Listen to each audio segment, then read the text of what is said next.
नाज़रीन, अॼु जो किस्सो हज़रत मूसा कलीमुल्लाह जो असीं बयानु कंदासीं। हिकिड़े ॾियारे मूसा कलीमुल्लाह अल्लाह ताला खे अर्ज़ु कयो, या रब करीम, मूंखे पंहिंजो अदल ऐं इंसाफ़ ॾेखार। जंहिं ते अल्लाह ताला हज़रत मूसा अलैहिस्सलाम खे फरमायो, ए मूसा, फलाणे मक़ाम ते हलियो वञ, उते मुंहिंजो अदल ऐं इंसाफ़ तूं ज़रूरु ॾिसी सघंदे।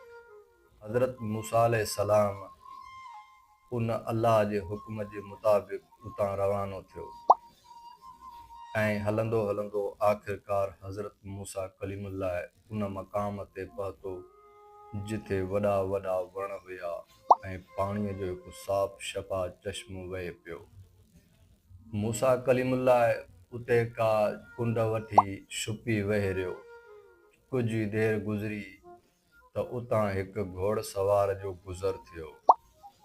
घोड़ो सवार पाणीअ जी तलाश में अची उन चश्मे वटि अची पहुतो त उन घोड़े सवार उतां पाणी पीतो ऐं कुझु टेम जे लाइ उते लेटियो त हुन जी अखि लॻी वई ऐं उते उन घोड़सवार जी अखि लॻी वई।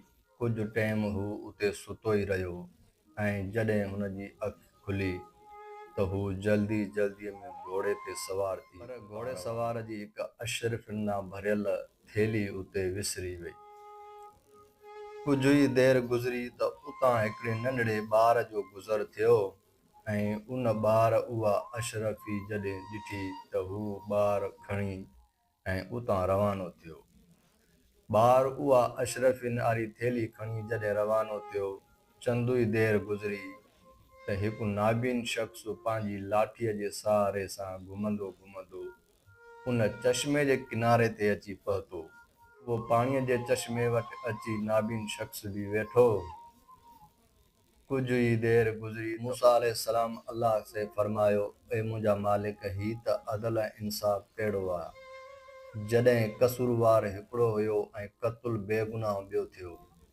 त अल्लाह ताला मूसा खे फरमायो, ए मूसा, दरअसल ॻाल्हि इहा हुई, जेको नंढड़ो छोकिरो